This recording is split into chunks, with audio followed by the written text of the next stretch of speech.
Once upon a time there lived a sea lion who had lost the sea. He lived in a country known as the Barren Lands.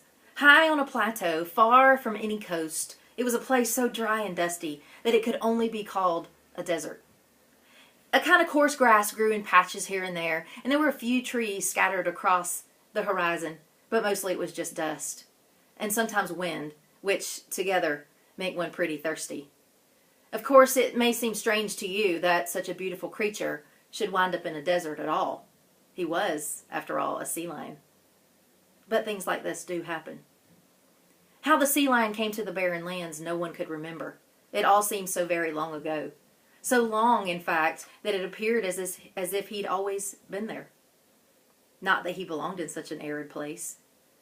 But, as you know, once you've lived in a place so long, in a certain spot, no matter how odd that seems, you kind of come to think of it as home.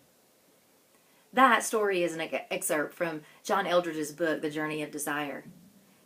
And I use it to inspire you, to ask you today, does it feel like you're living in the dry, dusty, barren lands of life? Does your soul thirst for refreshment from the daily grind, but it seems as if there's none to be found?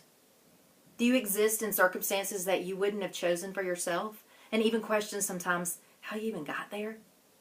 Have you felt stuck in this place for so long that you can't even remember how you got there?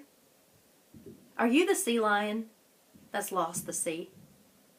Well, the sea is calling you home. Will you answer the call? It's time today to begin the journey back to the life that you were created for.